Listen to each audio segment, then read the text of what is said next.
ज्योत निष्ठेची हे ब्रीदवाक्य घेऊन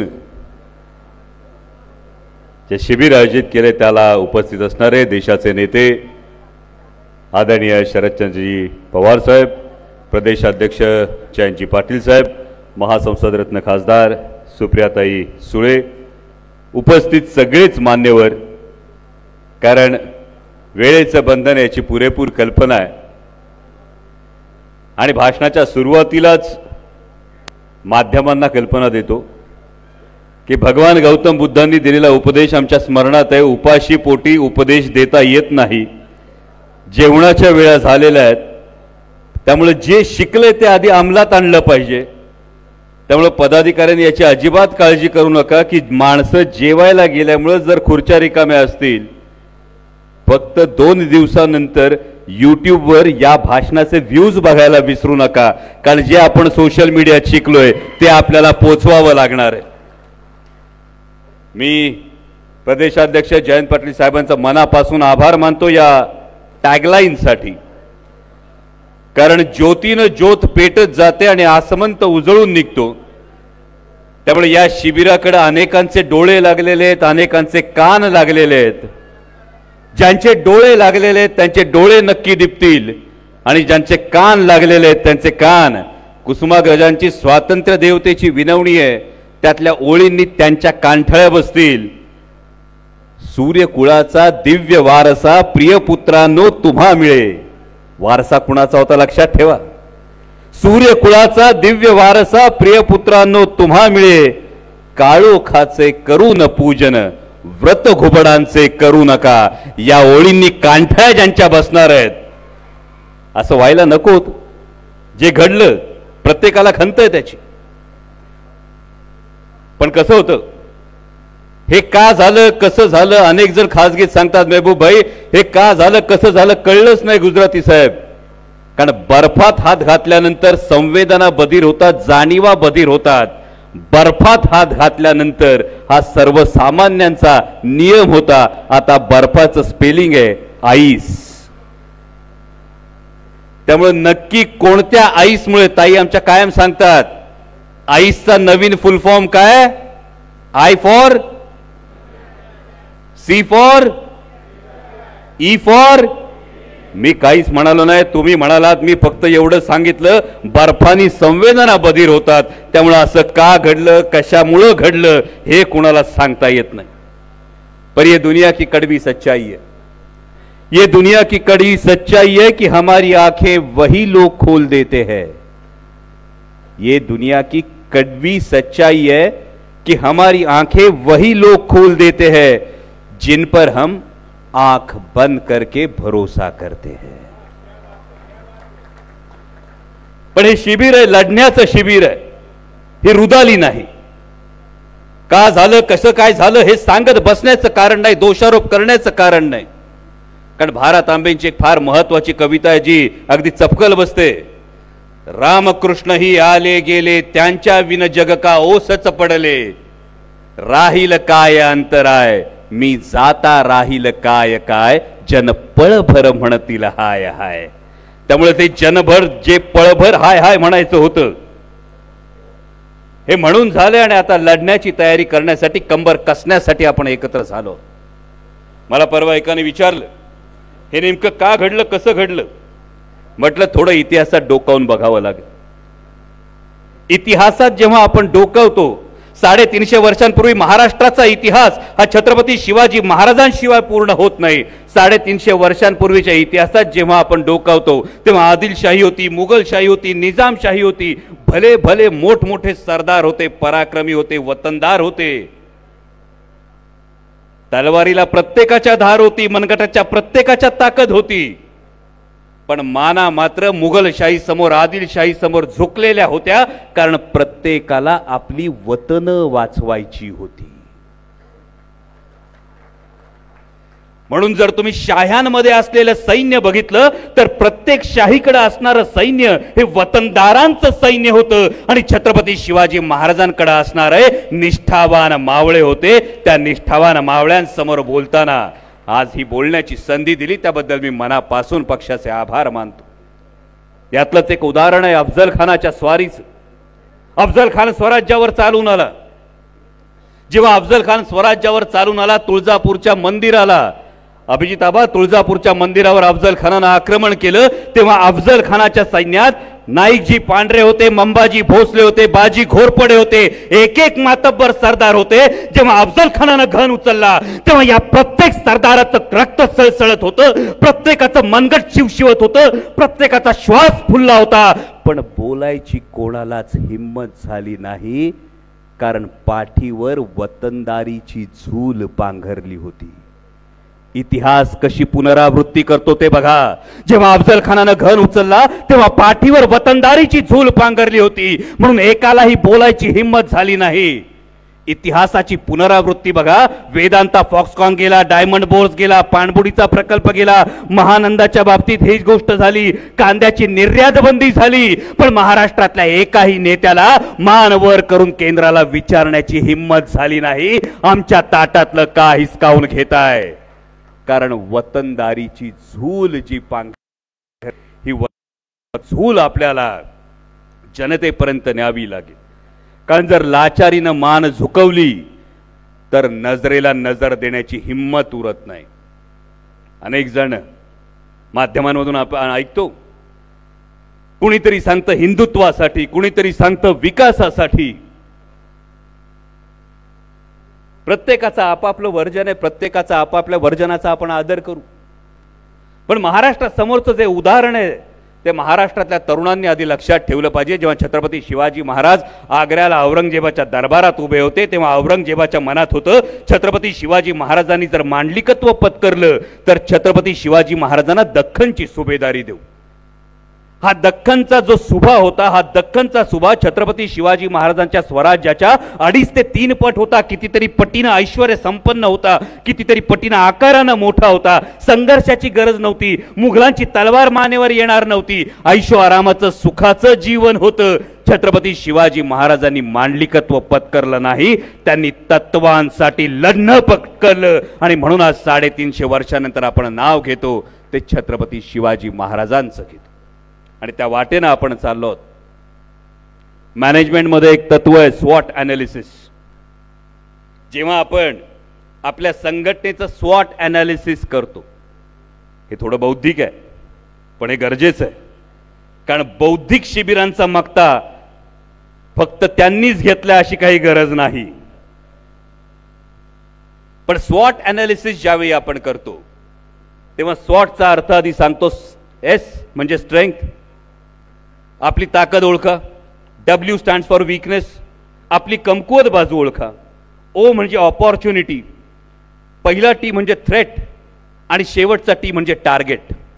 आता याच्यातली जर आपली स्ट्रेंथ बघितली तर आपली स्ट्रेंथ ही आहे की देशात 55 वर्ष मान्य असलेला ब्रँड, देशात 55 वर्ष ज्या माणसाच्या शब्दावर, ज्या माणसाच्या कर्तृत्वावर प्रत्येकानं पसंतीची मोहर उमटवली, त्या आदरणीय पवार साहेब आपल्या बरोबर आहेत. ही सगळ्यात मोठी ताकद आहे. पवार साहेबांच्या एकूण कार्यकर्तृत्वाविषयी अनेकांनी सांगितले, आपल्या प्रत्येकाला ठाऊक आहे. पण याबरोबरची दुसरी ताकद फार महत्वाची आहे. ही दुसरी स्ट्रेंथ आहे, ती म्हणजे ही लढाई आपण जे लढतो आहोत, ती लढाई आपण तत्वांसाठी लढतो आहोत. ही लढाई आपण लढतो आहोत ती महाराष्ट्राच्या अस्मितेसाठी लढतो आहोत. ही लढाई आपण लढतो आहोत ती महाराष्ट्राच्या स्वाभिमानासाठी लढतो आहोत. जेव्हा पाऊल टाकायचं असतं तेव्हा पाऊल टाकण्यामागचं कारण माहीत असणं गरजेचं असतं. आणि तुमच्या प्रत्येकामध्ये ही मोठी ताकद आहे की आपण लढाई का लढतो आहोत याचं तुमच्या प्रत्येकाकडे कारण आहे. दुसरे तर वीकनेस. वीकनेस मध्ये अनेक कार्यकर्ते खासगीत सांगतील हो आपली यंत्रणा कमी आहे, काही कार्यकर्ते सांगतील आपली आर्थिक क्षमता कमी आहे. पण स्वॉट ॲनालिसिस मध्ये वीकनेसला आपली स्ट्रेंथ बनवायचं असतं. जर तुम्हाला वाटत असेल हो आपली आर्थिक क्षमता कमी आहे, तर त्यावेळी स्वतःला सांगा हो माझी आर्थिक क्षमता कमी आहे, याचाच नाण्याची दुसरी बाजू मला इन्कम टॅक्स, सीबीआय आणि ईडीला घाबरायची गरज नाहीये. जेव्हा तुम्हाला वाटतं माझी यंत्रणा कमी आहे, या नाण्याची दुसरी बाजू मला जे काही बोलायचंय ते मी ठामपणे स्वतंत्रपणे बोलू शकतो. आज देशाच्या संसदेत भारतीय जनता पक्षाचे 303 खासदार आहेत. या 303 खासदारांना 100% घेतलेले निर्णय मान्य असतील असं तुम्हाला वाटतं का? फौजे मॅम, वंदनाताई इथं बसलेल्या आहेत. खासगीत खासदार आपल्याशी काय बोलतात हे सगळं तुम्हाला माहिती आहे, पण खासगीत जे वाटतं ते सार्वजनिक बोलण्याचं स्वातंत्र्य नसणं ही त्यांच्याकडे यंत्रणा जरी मोठी दिसत असली तरी ती यंत्रणा स्वतंत्र नाही, पण तुम्ही मात्र पूर्णपणे स्वतंत्र आहात.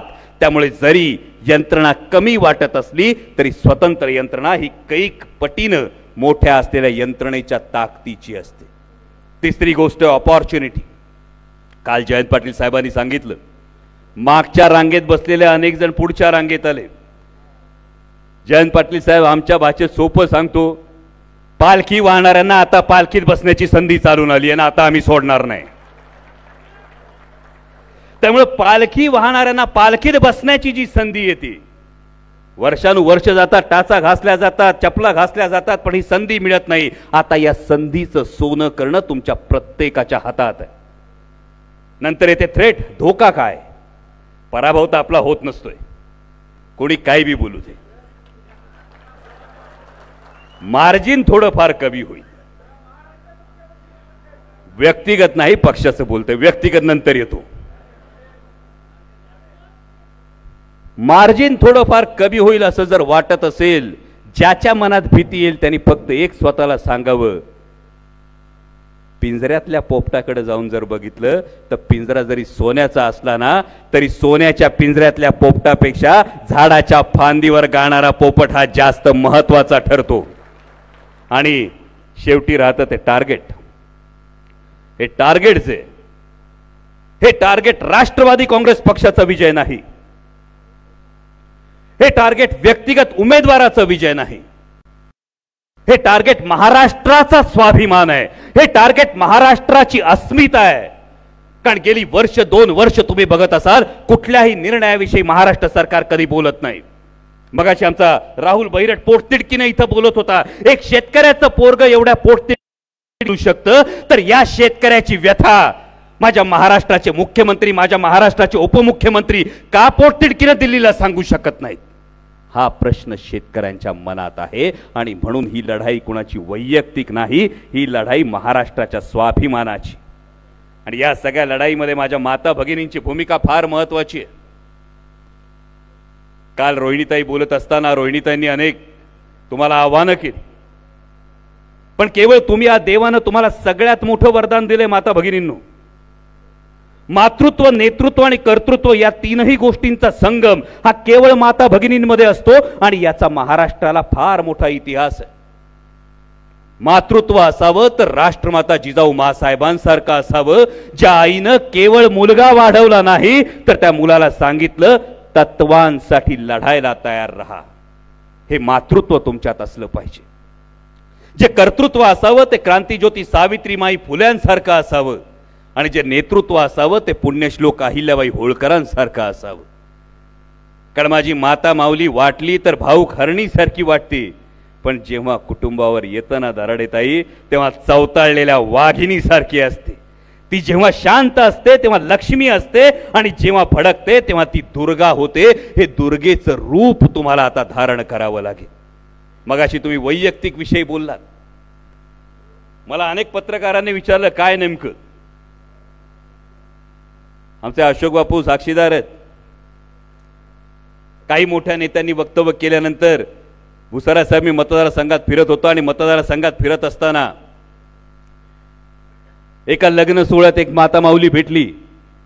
शेतात राबून खरबरीत झालेल्या हाताने चेहऱ्यावरून हात फिरवला, आलाबाला घेतली, मिठी मारली आणि मला म्हणली, राजा तू लढ, मी हाय संगतीला.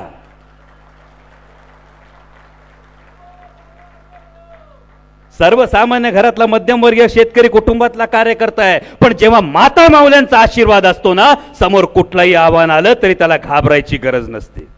आणि हे माझ्या महिला भगिनींनी, संघटनेतल्या सगळ्या महिला भगिनींनी ही गोष्ट महाराष्ट्रातल्या प्रत्येक माता माऊलीपर्यंत पोहोचवली पाहिजे. उंबरठ्याच्या आत असणाऱ्या माझ्या माता माऊलींना उंबरठ्याच्या बाहेर कर्तृत्वाची भरारी घेण्यासाठी क्रांतिज्योती सावित्रीमाई फुल्यांनी जसं बळ दिलं त्या पद्धतीनं त्यांना राजकीय क्षेत्रामध्ये आरक्षणाच्या दृष्टिकोनातून संरक्षण दलाच्या दृष्टिकोनातून जर बळ देणारं कोणी नेतृत्व असेल तर ते आदरणीय शरदचंद्रजी पवार साहेब आहेत। आणि आता हे जे बळ दिलं त्याच्या कृतज्ञतेतून उतराई होण्याची वेळ आली आहे। हा संदेश माझ्या प्रत्येक माता भगिनीपर्यंत गेला पाहिजे। मग आवटे सर ताईंविषयी बोलले, पण संसदेत काम करत असताना अगदी प्रामाणिकपणे सांगतो, मातृत्व, नेतृत्व आणि कर्तृत्व या तिन्हीचा मिलाफ जेव्हा आमची हक्काची ताई संसदेत उभी राहते ना, तेव्हा हा मिलाफ बघतो। आणि केवळ तो संसदीय कामगिरी पुरता नाही, आज तुमच्याकडे आपल्याकडे एक असं नेतृत्व आहे। कारण आता अनेक लग्नाचा सगळ्यांचा सीझन सुरू आहे ना, अनेक लग्न आपण अटेंड करतो।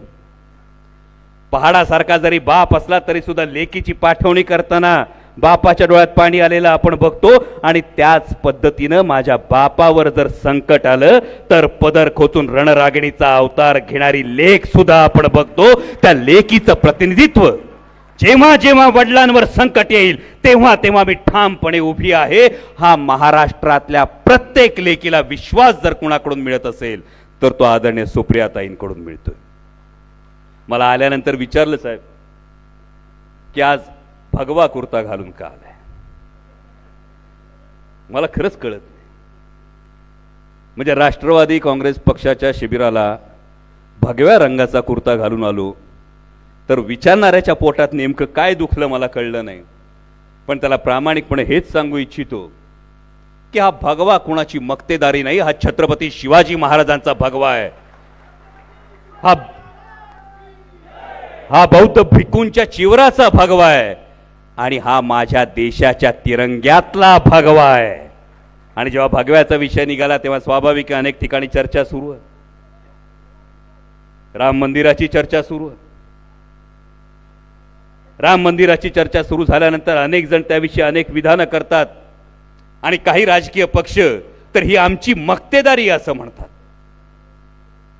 त्यांना प्रामाणिकपणे सांगू इच्छितो, प्रभू श्रीरामचंद्र जेवढे तुमचे आहेत त्यापेक्षा जास्त आमचे आहेत। चार खांद्यावर जाताना आम्ही सुद्धा जय राम श्रीराम जय जय रामच म्हणतो। आणि दशक्रियेला जेव्हा कावळा शिवायची प्रथा असते ना, त्याला सुद्धा रामाचा उशापच कारणीभूत असतो। हे जेवढा श्रीराम तुमचा आहे तेवढाच आमचा आहे। पण आम्हाला जे प्रभू श्रीरामचंद्र शिकवलेत, आमच्या मंदिरामध्ये प्रभू श्रीरामचंद्र जे आहेत, हे आमच्या मंदिरात असलेले प्रभू श्रीरामचंद्र धनुष्यबाण ताणलेले नाहीत, ते आशीर्वादाचा हात उंचावलेले कुटुंबवत्सल सीतामाई, लक्ष्मण आणि हनुमंतरायाबरोबर असलेले प्रभू श्रीरामचंद्र आहेत। आम्ही माणसाला माणूस भेटला की राम राम म्हणतो, राम राम म्हटल्याने माणूस जोडला जातो, राम राम म्हणून माणूस जोडणारा देश आम्हाला हवा आहे। आणि म्हणून प्रभू श्रीरामचंद्रांविषयी जेव्हा शिकवलं जातं आपल्याला देशमुख साहेब, तेव्हा काय शिकवलं जातं? एक वचनी, एक बाणी, एक पत्नी। तिसऱ्या विषयावर मी बोलणार नाही। खाजगीतल्या गोष्टी जाहीरपणे बोलू नयेत असा एक संकेत आहे, तेवढा आपण पाळू। पण एक बाणी एक वचनी हा जो आहे म्हणजे प्रभू श्रीरामचंद्रांची आराधना करायची, प्रभू श्रीरामचंद्रांचं उदो उदो करायचा। प्रभू श्रीरामचंद्र उभ्या हिंदुस्थानाचे दैवत आहेत, पण प्रभू श्रीरामचंद्र एकवचनी होते। आधी वचन द्यायचं आणि नंतर चुनावी जुमला था असं म्हणणाऱ्यांना प्रभू श्रीरामचंद्र कसे पावतील? आमच्या प्रभू श्रीरामचंद्रांनी लंकेला जाऊन सीतामाईला सोडवून आणलं। स्त्री शीलाचं रक्षण करणारे प्रभू श्रीरामचंद्र होते। आमच्या महिला कुस्तीपटूंवर दिल्लीमध्ये काय परिस्थिती ओढवली ती पाहिली। आमच्या महिला कुस्तीपटूंना जर अश्रुपूर्ण नयनांनी कुस्तीलाच राम राम ठोकावा लागत असेल तर असं महिलांचं शोषण करणाऱ्यांना, आश्रय देणाऱ्यांना प्रभू श्रीरामचंद्र कसे पावतील? मग आवटे सरांनी सांगितलं, प्रभू श्रीरामचंद्रांनी वनवास पत्करला। हा वनवास पत्करला तो पित्याचं वचन पूर्ण करण्यासाठी पत्करला। आपल्या पितृतुल्य गुरुला दगा देऊन वनवासात जाण्याचा सल्ला देणाऱ्यांना प्रभू श्रीरामचंद्र कसे पावतील? हा महत्वाचा सवाल आहे। पाटील साहेब, मी नारायणगावचा, नारायणगाव आमची तमाशा पंढरी, महाराष्ट्राची लोकसंस्कृती. त्या दिवशी आमचे एक ताते आहेत नारायणगावला, वग लिहितात भन्नाट. या बातम्या यायला लागल्या, बातम्या यायला लागल्यानंतर ते आपले लिहित होते. मी भेटायला गेलो, रामराम झाला. रामराम झाल्यानंतर म्हटले, हे जे काय राजकारणाचं रामायण चाललंय ना, त्यांनी पेपर आपटला. म्हटलं तात्या, जरा वग लिहिताना चूक झाली. काय? म्हटलं राजकारणाचं महाभारत चाललंय, रामायण कुठं? म्हणे, अरे गप, तुला कळत नाही, रामायण चाललंय. म्हटलं तात्या, आता कसं चाललंय रामायण तुम्ही सांगा. ते म्हणले, मला सांग, सीताहरण झालं कुठं? म्हटलं जे वाचलंय ते दंडकारण्यात झालं. दंडकारण्य म्हणजे कुठं? म्हटलं महाराष्ट्रात झालं. म्हणजे हा, महाराष्ट्रात झालं. म्हटलं आता खुलून सांगा. ते म्हटलं, जेव्हा सीतामाईचं हरण झालं त्यावेळी कांचनमृग होता, कांचनमृगाच्या पाठी राम धावायला लागला.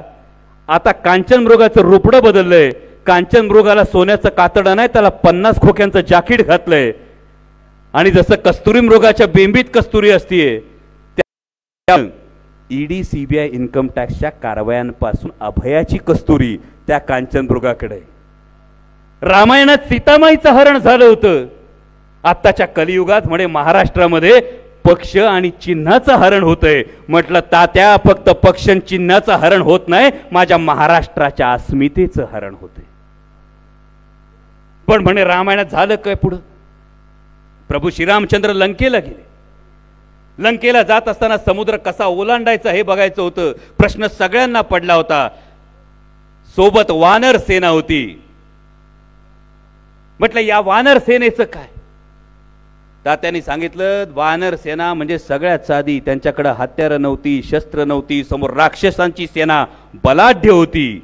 त्यांच्याकडे सगळी यंत्रणा होती, ती सुसज्ज होती. आणि एवढं सगळं असताना वानर सेनेकडे काहीच नव्हतं, ती सर्वसामान्य वाटत होती. म्हटलं वानर सेना म्हणजे कोण? म्हणजे एवढंही कळत नाही का? सर्वसामान्य असलेली जनता ती ठरवणार रावणाचा वध करायचा तो कसा करायचा. पण समुद्र ओलांडायचा तर कसा ओलांडायचा?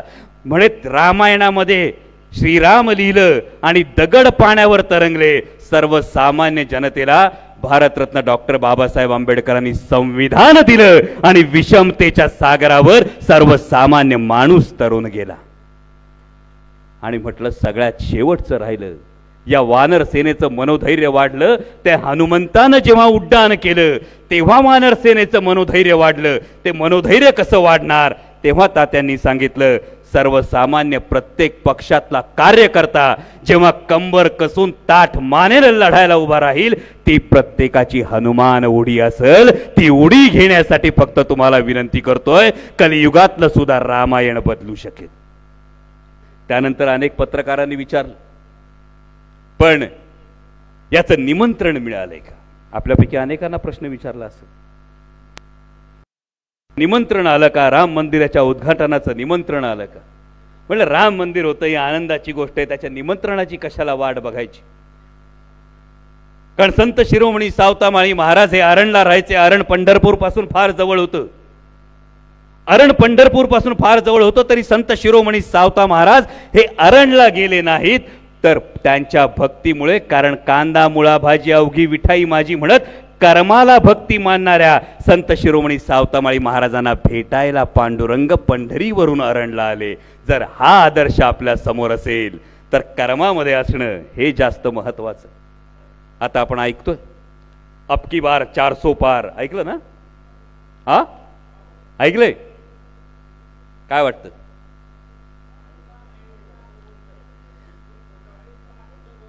अहो बोलू द्या, कार्यकर्त्यांचं मनोधैर्य थोडं तरी वाढवावं लागेल. हा,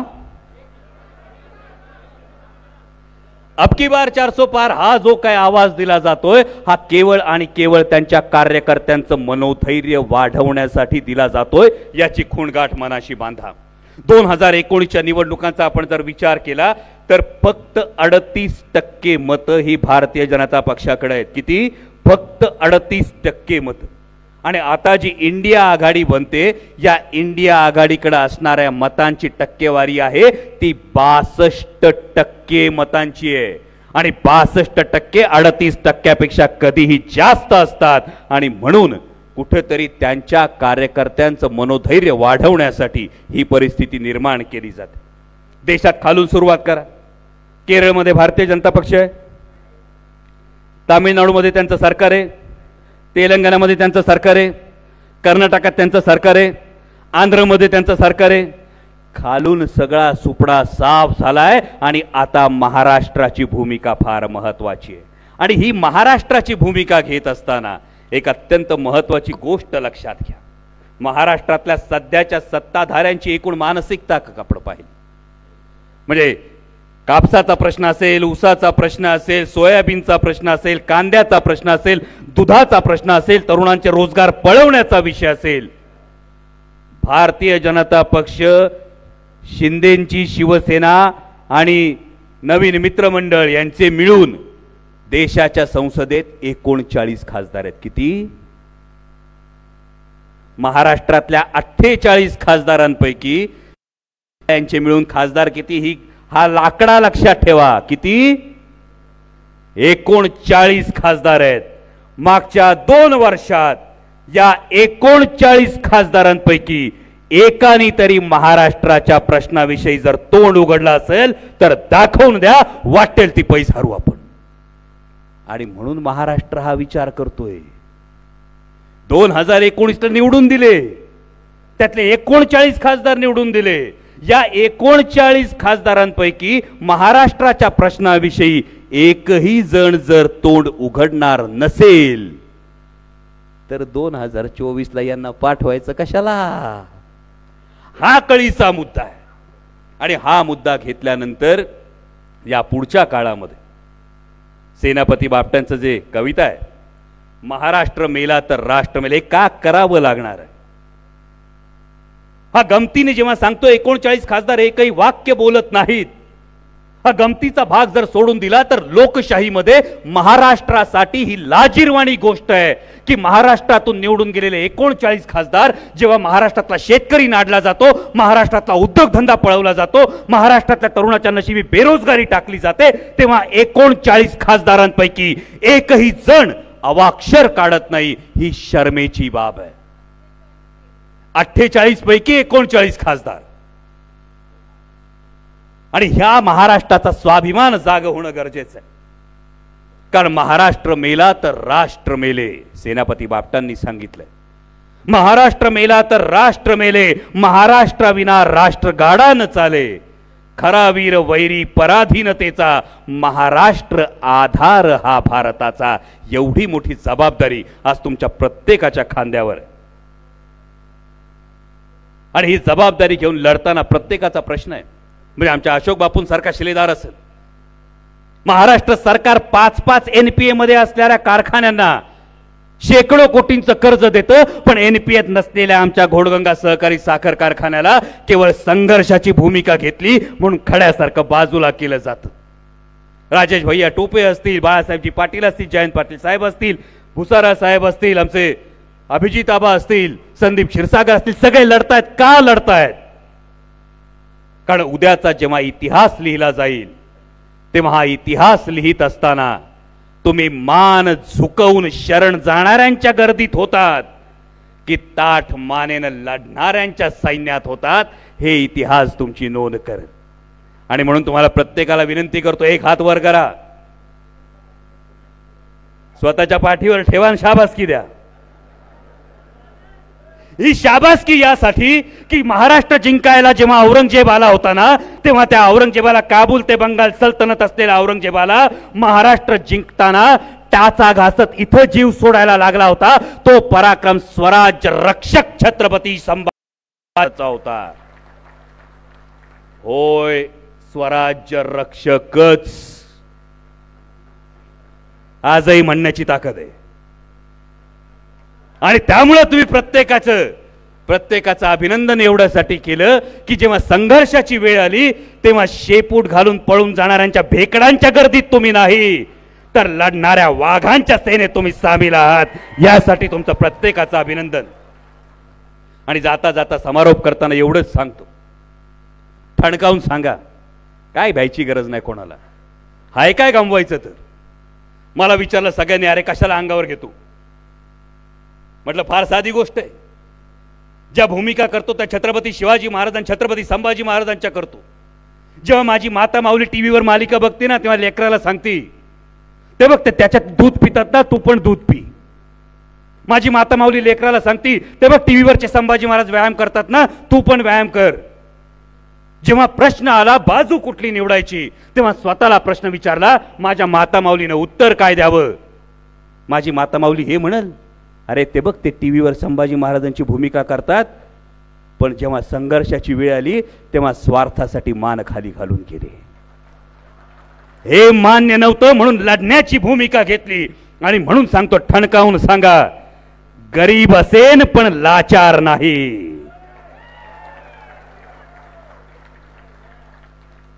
गरीब असेन पण लाचार नाही. स्वार्थासाठी निष्ठा विकणार नाही. सत्तेसाठी स्वाभिमान गहाण टाकणार नाही. लढता लढता मोडून पडेन पण तुमच्या दबावापुढे झुकणार नाही. सर्वसामान्य आहे, सर्वसामान्य आहे, पण छत्रपती शिवरायांचा मावळा आहे. मी शिवशंभूंचा लढाऊ बाणा, प्राण गेले तरी सोडणार नाही, प्राण गेले तरी सोडणार नाही. छत्रपती शिवाजी महाराज की, छत्रपती शिवाजी महाराज की, छत्रपती शिवाजी महाराज की जय शिवराय.